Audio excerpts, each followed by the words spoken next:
तो हेलो दोस्तों, आज हम सॉल्व करने वाले हैं half yearly exam paper of class 8th mathematics.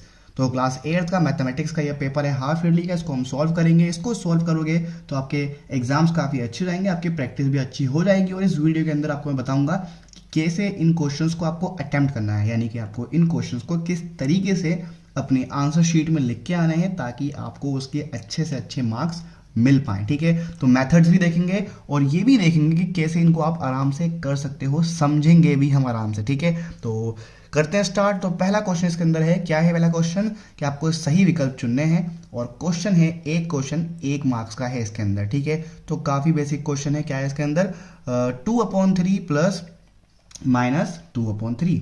तो अब कैसे करना है, अब वैसे तो एग्जाम के अंदर आपके जब विकल्प क्वेश्चन होते हैं तो जस्ट आपको उसके अंदर ऑप्शन ही लिखना होता है, लेकिन एग्जामिनर को अगर आप पूरा सॉल्व करके दिखाओगे फिर ऑप्शन लिखोगे तो आपको और अच्छे मार्क्स मिलते हैं। तो क्या करना है आपको, हम वो देख लेते हैं। तो यहाँ पर आपको क्वेश्चन नंबर 1 लिखना है एग्जाम के अंदर, और इस क्वेश्चन को पहले नोट करना है। क्या है यहाँ पर, 2/3 फिर प्लस फिर -2/3। ठीक है, सॉल्व करना है। उसके बाद 2/3 फिर ये प्लस है, ये माइनस है, प्लस माइनस क्या होता है, माइनस होता है। अपॉन 2/3 हो गया, और ये कट के कितना आपका आंसर आ गया, 0 आ गया। फिर आपको क्या लिख देना नीचे कि डी विकल्प, ठीक है, लिखेंगे डी विकल्प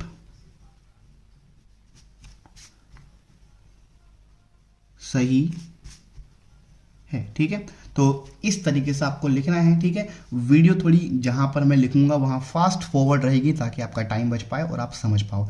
तो काफ़ी इजी क्वेश्चन है, आपको ये आता भी होगा ऑलरेडी, और आपने ये भी सीख लिया कि लिखना कैसे है एग्जाम में। ठीक है, मैं यहाँ पर रेड पेन यूज़ कर रहा हूँ ताकि आपको अच्छे से दिख पाए, लेकिन आपको एग्जाम में अपना ब्लू या ब्लैक पेन ही यूज़ करना है।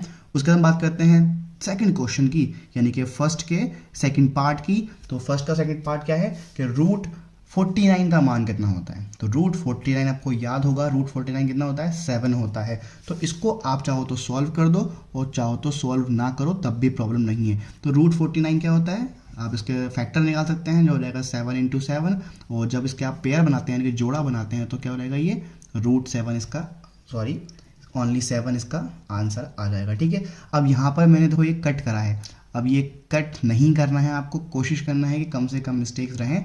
इसको जस्ट ऐसे कट कर देना, जैसे मैंने इसको कट करा है इस तरीके से, ऐसा भी नहीं, ऐसा ही करना है। अगर आपने लिखा है √7 तो इसको जस्ट इस तरीके से कट कर सकते हैं, या फिर ऐसे करें तो कोई दिक्कत नहीं होगी। लेकिन जैसे मैंने यहाँ पर कर रखा है तो ये गलत मेथड है, ऐसे नहीं करना है। ऐसे एग्जामिनर मार्क्स काट देगा, आपके मार्क्स नहीं मिलेंगे अच्छे, और फिर आपको होगा कि आपके मार्क्स कट गए। ठीक है, ये 1 मार्क्स का क्वेश्चन है। 1 मार्क्स में या तो आपको 1 नंबर मिल जाता है या तो 1 नंबर कट जाता है। इसमें ऐसा नहीं होता है कि आपको 1 मिल गया या फिर हाफ मिल जाए या फिर हाफ मिल जाए, ऐसा नहीं होता है। या तो 1 मिलता है या तो 0 होता है। ठीक है, बीच का कोई रास्ता नहीं होता है। नेक्स्ट क्वेश्चन हम देखते हैं। नेक्स्ट क्वेश्चन है, रेखिक समीकरण है x + 5 = 10 का हल होगा। इसको सॉल्व करना है। तो सॉल्व, मैंने कहा आपसे कि या तो आप डायरेक्ट आंसर लिख दो या तो आप सॉल्व करो, लेकिन बेटर है कि सॉल्व करो, क्योंकि उसको एग्जामिनर पे अच्छा इंपैक्ट पड़ता है और वो आपको अच्छे मार्क्स देता भी है। तो यहाँ पर क्या है, x + 5 = 10। तो कैसे सॉल्व करते हैं, आप इस 5 को इस तरफ भेज देंगे तो उधर पॉजिटिव क्या हो जाएगा, ये माइनस का हो जाएगा। ठीक है, अपना साइन चेंज करते हैं, आपको पता होगा। अगर नहीं पता है तो आपको पता चल गया कि जब कोई भी नंबर अपनी जगह चेंज करता है, = के इस तरफ से इस तरफ है, इस तरफ से इस तरफ जाता है, तो वो अपना साइन बदलता है। प्लस का है तो माइनस बनता है, माइनस का है तो प्लस बन जाता है। तो यहाँ पर हो जाएगा 10 अपनी जगह पर रहेगा, 5 उधर पहुँच के हो जाएगा माइनस का 5। तो x = कितना हो जाएगा, 5 - 10 - 5, 10 - 5, 5 आपका आंसर आ जाएगा। तो आप इसके नीचे लिख भी देंगे, जैसे मैंने यहाँ लिखा है आपका कि डी विकल्प सही है। वैसे आपको यहाँ पर आंसर कौन सा सही है, आपका 5, यानी कि सी विकल्प सही है। ठीक है, तो आंसर है सी। इसको लिख देंगे हम ब्रैकेट के अंदर ताकि एग्जामिनर को वो दिख पाए। उसके बाद हम करते हैं फोर्थ क्वेश्चन की बात। तो फोर्थ क्वेश्चन है हमारे पास, क्या है फोर्थ क्वेश्चन, त्रिभुज के बाह्य कोणों का योग कितना होता है। तो कुछ भी हो, त्रिभुज हो, चतुर्भुज हो, पंचभुज हो, षष्ठभुज हो, जो भी हो, उनके बाह्य कोणों का योग हमेशा कितना होता है, 360 होता है। ठीक है, इंटरनल एंगल यानी कि अंतः कोणों का योग बदलता रहता है। त्रिभुज के लिए 180 होता है, चतुर्भुज के लिए 360 होता है, पंचभुज के लिए 540 होता है, षष्ठभुज के लिए 720 होता है। तो सबके लिए अलग अलग होता है, लेकिन अंत बाह्य कोणों का योग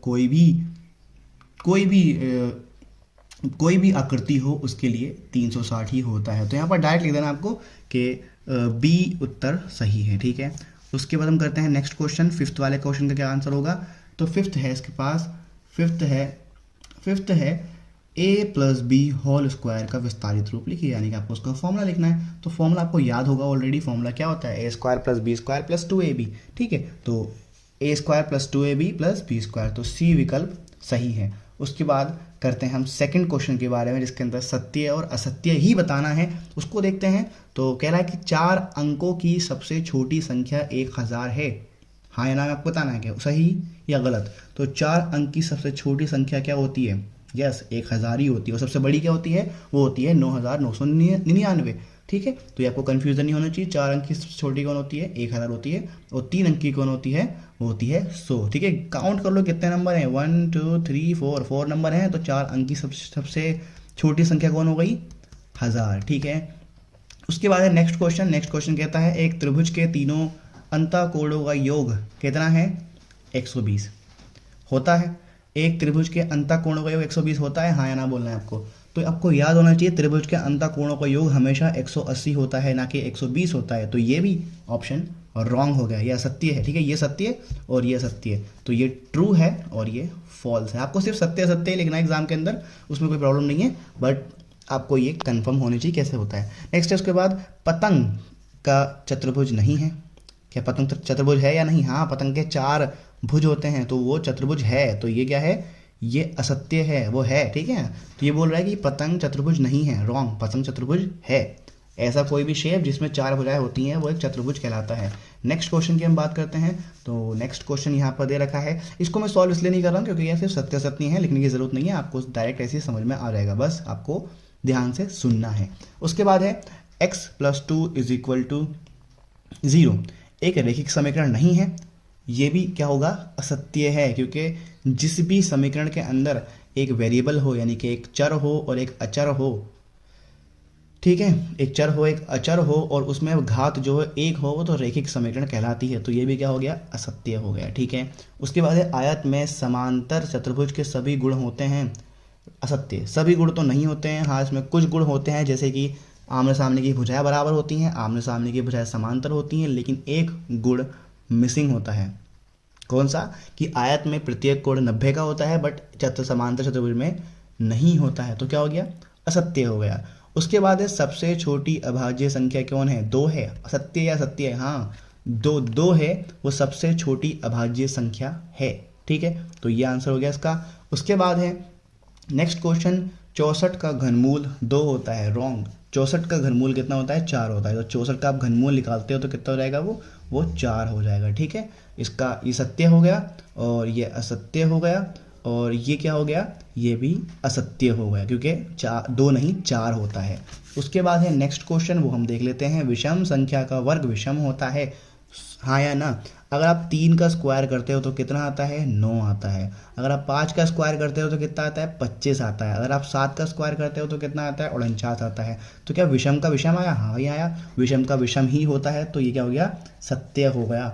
उसके बाद है एक चर के रैखिक समीकरण द्वारा दैनिक जीवन की समस्या को हल किया जा सकता है, हाँ या ना। मतलब एक चर की रैखिक समीकरण जो होती है उससे क्या आप दैनिक जीवन में किसी भी चीज़ को हल कर सकते हो, सत्य या असत्य बताना है आपको। तो आपको लगता होगा कि एक जो हम पढ़ते हैं, रैखिक समीकरण पढ़ते हैं, इक्वेशंस पढ़ते हैं, तो वो उससे डेली लाइफ में कोई फ़ायदा नहीं होता है। बिल्कुल ऐसा नहीं है। जो एक चर की रैखिक समीकरण होती है उससे आप किसी भी प्रॉब्लम को सॉल्व कर सकते हो। फॉर एग्जांपल आपको किसी की एज निकालनी है, स्पीड कैलकुलेट करना है, टाइम कैलकुलेट करना है, काफ़ी सारी चीज़ें होती हैं जो साइंटिस्ट यूज़ करते हैं, उनके काम में आती है। तो वो डेली लाइफ में इस इक्वेशन को यूज़ कर सकते हैं। तो आंसर होगा इसका क्या, इसका आंसर होगा सत्य। ठीक है, उसके बाद है third question, third fill in the blanks है, रिक्त स्थान भरना है आपको। दो परिमेय संख्या का गुणनफल सदैव क्या होता है, परिमेय अपरिमेय। तो जब भी हम किसी भी परिमेय को गुणनफल करते हैं तो क्या आता है, परिमेय ही आता है। ठीक है, उसके बाद होगा क्या, नेक्स्ट पार्ट है इसका जो है, यदि एक समकोण त्रिभुज का पहला न्यून कोण 60 है तो दूसरा न्यून कोण कितना होगा। ठीक है, समकोण त्रिभुज है, समकोण त्रिभुज का पहला कोण कितने का है, 60 का। इसको सॉल्व करना पड़ेगा। ठीक है, आप सॉल्व भी कर सकते हो। और अगर हम बात करें कि फिल इन द ब्लैंक कैसे करनी है आपको एग्जाम के अंदर, तो सिंपल है कि आपको क्या करना है, आपको ये पूरी की पूरी क्वेश्चन नोट करना है एग्जाम के अंदर और फिर बीच में डैश करके इसको हाईलाइट करते हुए लिखना है। ऐसा मैं क्यों बोल रहा हूँ, बाकी बच्चे ऐसा करते हैं कि सिर्फ वो इतना पार्ट ही लिख के आते हैं कि परिमेय लिख के आ जाएंगे, तो उससे क्या होगा कि अच्छा इंपैक्ट नहीं पड़ता है। एग्जामिनर वैसे भी अगर अगर आप सिर्फ फर्स्ट क्वेश्चन लिख के परी में लिख के आ जाओ तब भी एग्जामिनर चेक कर देगा, लेकिन आपको हैबिट होनी चाहिए कि आप कोई मिस्टेक नहीं करें, क्योंकि अगर मिस्टेक कर देंगे तो एग्जामिनर को कट कर देगा। अगर आपके पास टाइम बचता है तो पूरा लिखो, टाइम कम है तो सिर्फ यही आंसर लिखकर आ जाओ, ठीक है। लेकिन इस वाले क्वेश्चन के अंदर आपको सॉल्व भी करना पड़ सकता है, और अगर सॉल्व नहीं कर सकते आप मन में भी कर सकते हो तो भी कोई दिक्कत की बात नहीं है, ठीक है। मन में कैसे कर सकते हैं, देखो एक त्रिभुज के कोण का योग कितना होता है 180 होता है, उसमें से एक कितना हो गया 90 का हो गया, तो बचा कितना आप 90, ठीक है।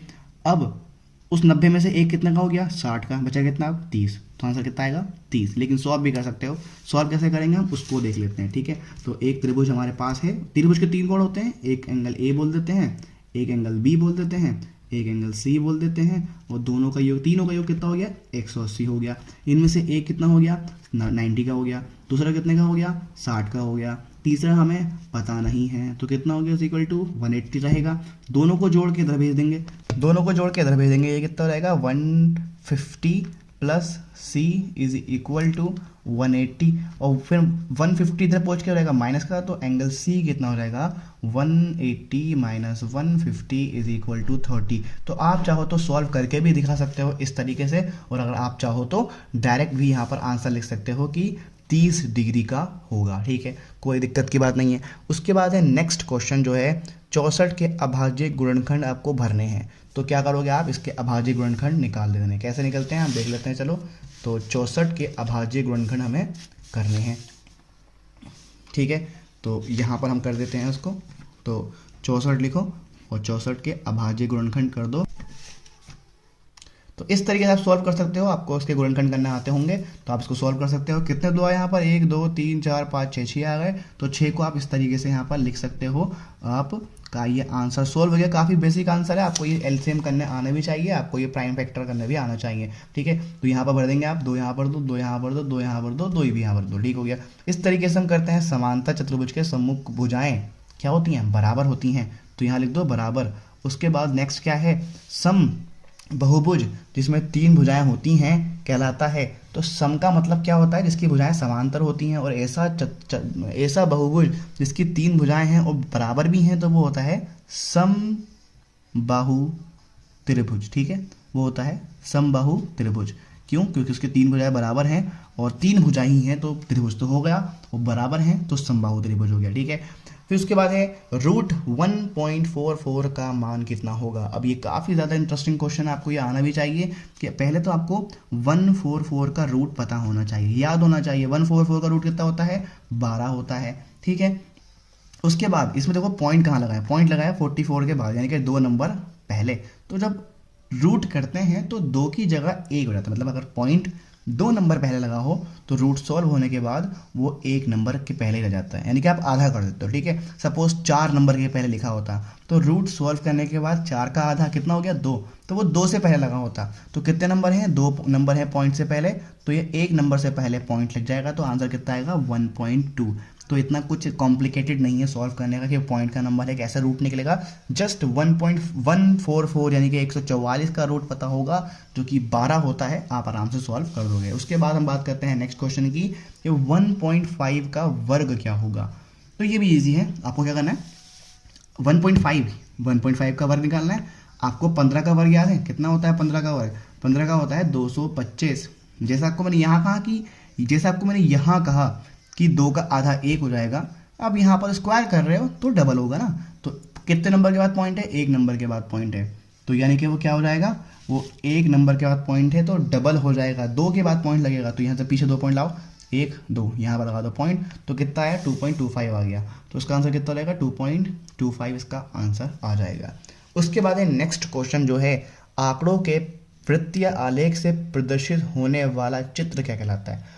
तो जो आप वृत्त बनाते हो जिससे आलेख बनता है इसको हम क्या बोलते हैं, पाई चार्ट बोलते हैं, ठीक है। क्योंकि पाई का कनेक्शन ही किससे है, वृत्त से है, तो इसलिए इसको नाम क्या रखा है, पाई चार्ट रखा है, ठीक हो गया। उसके बाद नेक्स्ट है कि आपको इसको सॉल्व करना है 1/4 पावर -1 -2। तो कैसे सॉल्व करेंगे, तो आपको पता होना चाहिए जब भी पावर क्या होती है नेगेटिव में होती है, जब भी पावर किस में होती है नेगेटिव में होती है तो उसको हम पलट देते हैं, यानी कि उसका व्युत्क्रम निकाल देते हैं। तो 1/4 -2 था पावर, अंदर का नंबर पलट जाएगा, ये 4/1 हो जाएगा और पावर कितनी हो जाएगी 2 हो जाएगी। फिर अब पावर 2 है यानी कि स्क्वायर है, 4 का स्क्वायर कितना होता है 16, तो आपका आंसर कितना आ जाएगा 16। उसके बाद है आपका 10th क्वेश्चन, वो भी कितने कितने नंबर के हैं, 2 नंबर के, ठीक है, काफ़ी इंपॉर्टेंट है। तो 2 नंबर में पूरा सॉल्व करके आना, लिख के आना, क्योंकि आपको दिखना भी चाहिए कि आपने करा है। 3 घंटे मिलेंगे सॉल्व करने के लिए, अच्छे से करना। हम सॉल्व करते हैं 10th क्वेश्चन। कैसे है, काफ़ी इजी क्वेश्चन है। कितना है 28 x पावर 4। अब डिवाइड लगा हुआ है तो क्या करना है आपको जस्ट यहाँ पर एक अपॉन लगा देना है। डिवाइड का मतलब ही क्या होता है, अपॉन होता है। फिर कितना रहेगा ये 56x, ठीक है, डिवाइड लगाए ना। अब हमें इसको कैंसिल करना है। ऊपर कितने हैं 4x हैं, नीचे कितने हैं, एक ही है, तो एक कट जाएगा, कितना बचेगा यहाँ पर 3 बच जाएगा, ठीक है। उसके बाद तो क्या बन जाएगा ये 28x³ अपॉन x हट गया है 56 ही आएगा ओनली, ठीक है। अब हमें इस नंबर को काटना है। आप चाहो तो डायरेक्ट कट कर दो, अगर आपको टेबल आता है, और टेबल नहीं आता है तो टुकड़ों में कर लो। मुझे टेबल आता है तो 28 × 28, 28 × 2 56, ठीक है। 28 × 28, 28 दूनी 56 होता है। तो कितना रहेगा ये x³ अपॉन 2। तो इस तरीके से आप सॉल्व कर सकते हो। आप चाहो टुकड़ों में भी कर सकते हो, आप चाहो डायरेक्ट भी कर सकते हो। क्वेश्चन क्या बोलता है हमसे, 5x + 9 = 4 का हल ज्ञात कीजिए। तो 5x + 9, ठीक है, पहले लिख लेते हैं 5x + 9 = 4। ये क्वेश्चन है आपके पास, इसको आपको हल करना है। तो हल करने का सिंपल मेथड आपको बताऊंगा मैं कैसे हल करते हैं। जो भी अचर होते हैं उसको हम एक तरफ भेज देते हैं, और जब वो अपना जगह चेंज करते हैं तो वो अपने साइन भी चेंज करते हैं, ठीक है। वो अपने साइन भी चेंज कर देंगे, यानी कि प्लस का होगा तो माइनस बन जाएगा, माइनस का होगा तो प्लस बन जाता है। तो वैसे यहाँ पर ये 5x रहेगा = कितना रहेगा, 9 से पूछ के माइनस का रहेगा 4 - 9। 4 - 9 कितना होता है, 5 होता है। बड़ा कौन है 9, तो क्या आएगा -5। तो हो जाएगा ये 5x = -5। तो x ऐसी रहेगा, -5 ऐसी रहेगा, 5 जाएगा अपॉन में, तो -5/5 आएगा। 5 से 5 कटेगा तो कितना आएगा, x = -1। तो ये हमने क्या कर दिया, इसका हल निकाल दिया है। इसके बाद है 4th क्वेश्चन का फर्स्ट पार्ट था, ये हम सेकंड पार्ट करेंगे। तो इसका सेकंड पार्ट कहता है हमसे कि एक समबहुभुज की कितनी भुजाएं होंगी यदि एक बाह्य कोण की माप कितनी हो, 24 हो। तो 24 होने पर क्या होती है, ठीक है। तो बाह्य कोण का फॉर्मूला क्या होता है, तो बाह्य कोण का फॉर्मूला होता है, क्या होता है 360/n। कितना होता है 360/n, ओके। तो बाह्य कोण कितना बोल रहा है, ये 24 बोल रहा है। इक्वल टू कितना हो गया, ये 360/n हो गया। उसके बाद क्रॉस कर देंगे, n यहाँ 24 नीचे, तो n = कितना हो जाएगा 360/24। फिर इसको हमें कैंसिल भी करना है। कैंसिल कैसे कर सकते हैं, इसको कैंसिल करेंगे, ठीक है। 2 × 1 = 2, 2 × 2 = 4, 2 × 1 = 2 बना के जाएगा, 2 × 8 = 16, फिर 0 यहाँ लगा देंगे। फिर हम इसको चाहें तो 12 से भी डिवाइड कर सकते हैं। तो कैसे होगा, 12 × 12 हो जाएगा, 6 बचेगा, फिर 0 लगेगा, 12 × 5 = 60 भी यहाँ पर हो जाएगा। तो क्या हो जाएगा, n = 15, यानी कि 15 आपका आंसर आ गया है। यानी कि 15 भुजाएं होंगी उस बहुभुज की जिसका कोण कितना होगा, बाह्य कोण 24 का होगा। तो हमने ये सेकंड क्वेश्चन भी कर लिया है। उसके बाद बात करते हैं 3rd क्वेश्चन की, जो कि है गणना किए बिना निम्नलिखित संख्याओं के वर्गमूल में अंकों की संख्या ज्ञात कीजिए। यानी कि आपको बिना सॉल्व करे बताना है कि इन संख्या का वर्गमूल क्या होगा। तो ट्रिक्स होती हैं, आप ट्रिक यूज कर सकते हो, लेकिन यहाँ पर कहा है कि सॉल्व नहीं करना है, डायरेक्ट आंसर लिखना है। तो कैसे करोगे, तो कैसे करते हैं आपको ध्यान रखना है। यहाँ पर आप ध्यान देंगे कि क्या यहाँ पर क्या लिखा है, पहले लिखा है 4, तो 144 लिखा है ना। तो 144 में लास्ट का नंबर कितना है 4, तो कितना रहेगा 2, ठीक है। 2 ही उसका स्क्वायर होता है। तो हमें यहाँ मिल गया कितना 2। अब हमें ये देखना होगा कि किस के रूट के पास में है, यानी कि 100 का रूट कितना होता है, 10 होता है, ठीक है ना। अगर मैं 100 की रूट की बात करता हूँ तो कितना आता है आपका 10 आता है। और 20 यानी कि 20 का स्क्वायर कितना होता है 400 होता है। तो यानी कि मुझे पता है कि ये 10 और 20 के बीच में होना चाहिए, क्योंकि ये 100 और 400 के बीच में है। लेकिन अब आपको ध्यान देना है किसके क्लोज है, 400 के क्लोज है या 100 के क्लोज है। ये मुझे समझाने में आपको टाइम लग रहा है, लेकिन आप जब खुद करोगे तो आप जल्दी कर पाओगे, ठीक है ना। तो आपको ऑलरेडी दिख रहा है कि किसके 144 किसके क्लोज है, 400 के क्लोज है या 100 के क्लोज है। तो ऑब्वियसली यहाँ पर ये 100 के क्लोज है। तो आंसर कितना आएगा 10, यानी कि 10 का हम यहाँ पर लेंगे 1। तो बिना सॉल्व करे हमने आंसर बता दिया है कि इसका आंसर होगा कितना 12 होगा। अगर आपको ये नहीं हो रहा है तो क्या करेंगे, आप कहीं रफ में सॉल्व कर लेंगे और डायरेक्ट आंसर लिख कर आ लेंगे, ऐसा भी हम कर सकते हैं। उसके बाद करते हैं बी पार्ट। तो बी पार्ट क्या बोलता है 25600। तो पहला काम, जब भी हम रूट निकालते हैं तो रूट जब भी निकालते हैं तो 2 0 का 1 0 हो जाता है, आपको याद रखना है। तो 2 0 है तो इसका 1 0 आ गया। फिर कितना बचा है 256। 256 किसका रूट होता है, आपको ये याद भी होना चाहिए। 256 का हम पहले 6 लेते हैं। 6 किसका स्क्वायर हो सकता है, 6 सिक्स किसके स्क्वायर में आता है, वो आता है 6 के स्क्वायर में आता है, ठीक है। फिर 256 लिखा है। अब आप फिर से वो चेक करो, 100 है और 400 है, उसके बाद 6 आ रहा है और लिखा है 25, तो हम यहाँ पर लिख सकते हैं 160। तो आपने बिना सॉल्व करे इसकी गणना कर दी है। नेक्स्ट क्वेश्चन की हम बात करते हैं। नेक्स्ट क्वेश्चन है कि नेक्स्ट क्वेश्चन की हम बात करते हैं। तो नेक्स्ट क्वेश्चन है, एक सिक्के को एक बार उछालने पर संभव परिणाम क्या होंगे। तो संभव परिणाम क्या हो सकते हैं, या तो आपका हेड आएगा या फिर टेल आएगा, दो परिणाम हो सकते हैं, ठीक है। तो आप लिखेंगे दो परिणाम हो सकते हैं, कौन कौन से, दो परिणाम हो सकते हैं कौन कौन से, एक होगा आपका चित और एक होगा पट। हिंदी में चिट और पट, चित और पट बोलते हैं। तो दो परिणाम होंगे, कौन कौन से, चित और पट, ओके। उसके बाद नेक्स्ट क्वेश्चन है यहाँ पर, वो है 3.5 इंटू 10⁻³ को सामान्य रूप में लिखना है, यानी कि आपको इसको पावर हटाकर यहाँ पर आपको लिखना कैसा है, आपको नॉर्मली लिखना होगा। तो कैसे लिख सकते हैं उसको हम देख लेते हैं जल्दी से। तो क्वेश्चन हमसे कहता है, फिफ्थ क्वेश्चन है 3.5 इंटू 10⁻³ को आपको सामान्य फॉर्म में लिखना है। कितने जीरो हैं, 3 जीरो हैं, यानी कि 3 पावर लगी है तो 3 जीरो हो गए। तो 3.5 इंटू 10⁻100 लिख सकते हैं। 1000 आ गया यहाँ पर, जब 3 को करोगे 1000 से मल्टीप्लाई तो कितना आएगा, 3000 हो जाएगा। तो हम लिख देंगे 3000, लेकिन 5 भी तो लिखा है तो ये रहेगा 3500। तो ये आपका आंसर हो जाएगा। इन शॉर्ट 3 नंबर लगा देंगे हम 3 के बाद, तो ये आपका आंसर हो जाएगा। उसके बाद हम यहाँ पर लिखते हैं नेक्स्ट क्वेश्चन के बारे में। तो नेक्स्ट क्वेश्चन कहता है हमसे, निम्नलिखित प्रश्नों के हल लिखिए। आपको ये क्वेश्चन दे रखे हैं, इसको सॉल्व करना है। ये एक रैखिक समीकरण है, इसको हम सॉल्व करेंगे और इसके आपको मार्क्स कितने मिलेंगे। फिफ्थ क्वेश्चन है, 4 मार्क्स का एक क्वेश्चन है, ठीक है। ये 4 मार्क्स का क्वेश्चन है, तो काफी ध्यान से आपको करना है इसको। तो क्या है, 3t - 3 = 5 2t + 1। इसको हम सॉल्व करेंगे। तो पहले इसको हम अंदर मल्टीप्लाई कर देते हैं, तो ये हो जाएगा 3t - 3 3 = 9 = ये होगा इससे मल्टीप्लाई 10t, फिर ये इससे मल्टीप्लाई होगा +5। उसके बाद 3t ऐसे ही रहेगा, हम 10t को इस तरह भेज देंगे, ये हो जाएगा -10t = 5 अपनी जगह पर रहेगा। उसके बाद 9 यहाँ पहुँच के प्लस का हो जाएगा, कितना रहेगा +9, 10 - 3 कितना हो जाएगा ये -70 = 9 और 4 कितना रहेगा 14, 7 इधर रहेगा अपॉन में, तो t = कितना रहेगा ये 14 अपॉन -7, 7 × 7 7 × 2 = 14, कितना हो गया t = -2। ये हमने हल कर दिया, आपको उसके 4 नंबर मिलेंगे आराम से, ठीक है। अब हम करते हैं नेक्स्ट क्वेश्चन। इसके बाद नेक्स्ट क्वेश्चन कहता है हमसे कि 1024 का वर्गमूल ज्ञात कीजिए।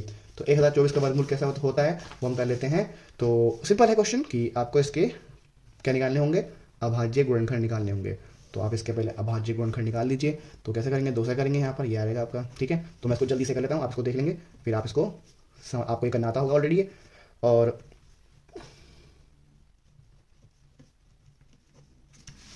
अगर आपको नहीं आता है तो आप इसको सीख सकते हैं, सिंपल है, आपको सीखना चाहिए क्योंकि आप अब क्लास 8th में है, तो आपको ये अभाज्य गुणनखंड निकालना जरूर आना चाहिए। अब यहाँ से हमें जोड़े लेने हैं, ठीक है। पहले नोट कर लेते हैं कितने हैं, कितनी बार है गिनो, 1 2 3 4 5 6 7 8 9 10 10 बार है। तो 10 बार लिख दो, उसको ऐसा कर गया 1 2 3 4 5 6 7 8 9 और ये 10। अब इसके जोड़े बनाओ, 1 2 3 4 5 जोड़े बन गए। इनमें से अलग कर लो, 2 अलग करा, 2 इसका 2 इसका 2 और इसका 2, और इन सबको कर देंगे हम मल्टीप्लाई, 2 दूनी 4 4 दूनी 8 8 दूनी 16 16 दूनी 32। तो आपका आंसर कितना आएगा 32, यानी कि 1024 का जब आप क्या निकालोगे, रूट से निकालोगे तो 32 आएगा, ठीक हो गया। तो ये हमने क्वेश्चन सॉल्व कर दिया, इस तरीके से होगा। होप आपको समझ में आया होगा। नेक्स्ट क्वेश्चन करते हैं हम थर्ड क्वेश्चन। तो थर्ड क्वेश्चन हमसे कहता है 5 पावर m / 5 पावर -3 = 5 पावर 5 हो तो m का मान ज्ञात कीजिए। तो सॉल्व करेंगे इसको हम जल्दी से, काफ़ी ये भी इजी क्वेश्चन है। तो कैसे सॉल्व करते हैं, 5m / 5 - 3 = 5 पावर 5। फिर हम इसको इस तरीके से भी लिख सकते हैं,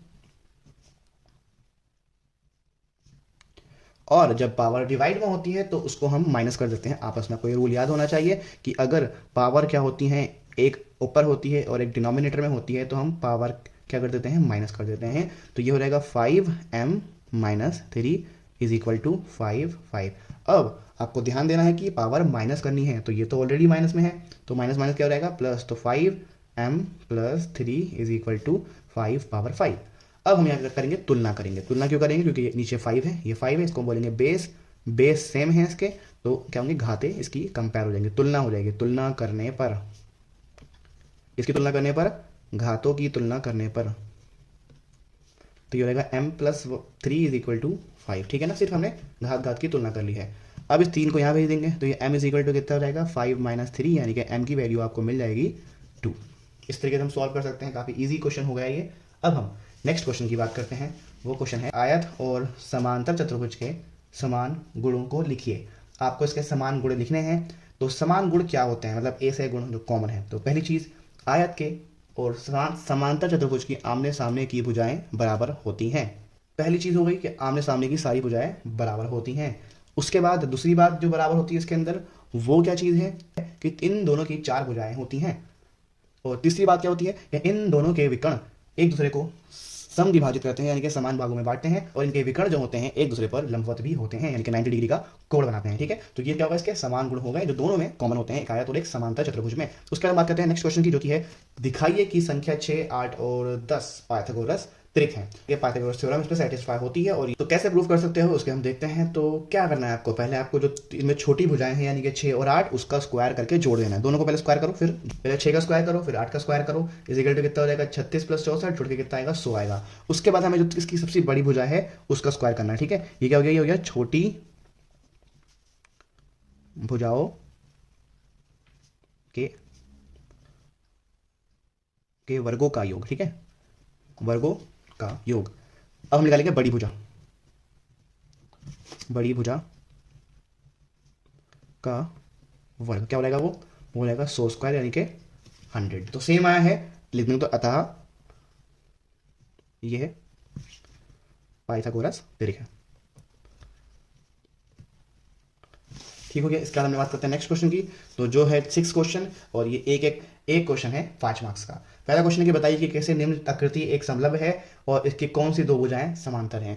तो आपको बताना है कि ये डायग्राम कैसे एक समलंब है और किसकी 2 कौन सी भुजाएं समांतर हैं। तो पहली चीज, समलंब वो होता है जिसकी 2 भुजाएं समांतर होती हैं और 2 भुजाएं समांतर नहीं होती हैं। ये बताना है कि कैसे ये आकृति एक समलंब है। अब समलंब क्यों है, क्योंकि इसके 2 एक तरफ के कोणों का योग कितना है 180 होगा। तो इस प्रकार ये क्या हो जाएगा, ये एक, ठीक है, क्योंकि एक तरफ के कोणों का योग कितना होगा, इक्वल टू कितना रहेगा 180 हो जाएगा।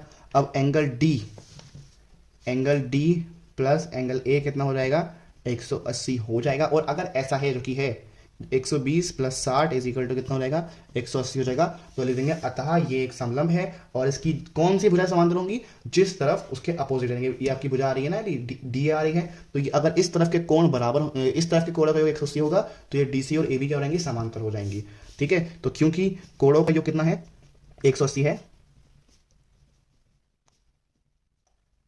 इसलिए ये समलंब है और डीसी समांतर है ए बी के, ठीक हो गया। तो इससे आप सॉल्व कर सकते हो, आपको अच्छे मार्क्स मिल जाएंगे। नेक्स्ट है सेकंड क्वेश्चन, जो कि काफ़ी इजी है, जो आपको बता रहा है कि पाई चार्ट दे रखा है आपको। ये एक पाई चार्ट है जिसके अंदर क्या है, अलग अलग परिवार दे रखे हैं, जिसके अंदर क्या है, अलग अलग महीने में खर्च की गए और बचत की गए का प्रतिशत है एक परिवार का, कि उसमें खर्च कितना किया है और बचत कितनी हुई है, सबका एक बजट दे रखा है यहाँ पर। तो 15% शिक्षा पे लगे हैं, 10% लगे हैं कपड़ों पर, 20% सेविंग हुई है, 25% भोजन करा है और 30% अदर चीज़ों में खर्च किए हैं। तो क्वेश्चन हमसे पूछता है इसके अंदर पहला पार्ट, किस मद में वह सबसे अधिक है, इनमें से किस में सबसे ज़्यादा खर्च हुआ है। तो सबसे किस में खर्च हुआ है, अन्य में। तो आपका आंसर होगा क्या, अन्य। आप लिख देंगे अन्य। उसके बाद है चौथा, किस मद में सबसे कम खर्च हुआ है। तो आंसर है कपड़ों पर, कपड़ों पर सबसे कम खर्च हुआ है। उसके बाद है यदि परिवार की मासिक बचत 3000 हुए है तो कपड़ों पर हुआ खर्च क्या होगा। तो यहाँ पर सिंपल सी कहानी है, परसेंटेज का फॉर्मूला लगेगा। तो कितने परसेंट है परिवार की बचत, 20% है, और वो 20% कितना है 3000 रुपये।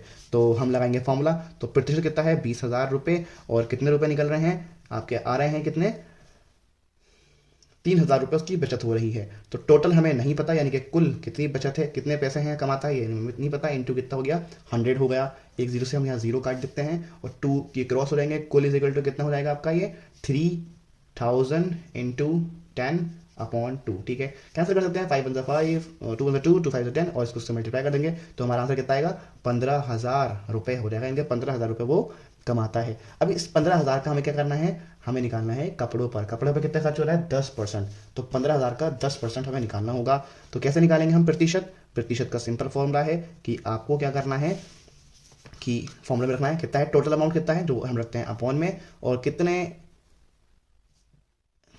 कितने खर्च हुए कपड़ों पर हमें पता नहीं, तो वो हम संख्या इसको ऐसे ही रहने देते हैं, इंटू कितना हो जाएगा, 100 हो जाएगा। और प्रतिशत कितना लगा हमें कपड़ों पे, 10% लगा है, ठीक है। आपको सॉल्व करना है हमें, 0 से 0 गया, 0 से 1 0 गया, कितना बचा, 150 बचा है। तो संख्या कितनी आ गई हमारे पास, बटा 150, और यहाँ पर कितना आ गया, 100। क्रॉस करेंगे तो कितना आ जाएगा, ये संख्या इज इक्वल टू 150 × 10, यानी कि ये आ गया आपके पास 1500 रुपये खर्च करे होंगे उसने कपड़ों पर। तो इस तरीके से हमने ये पूरा पेपर सॉल्व कर दिया है। तो आप होप आपको समझ में आएगा, तो वीडियो को लाइक कर देना। मिलते हैं आपसे अगली वीडियो में, तब तक के लिए all the best, thanks for watching and piece.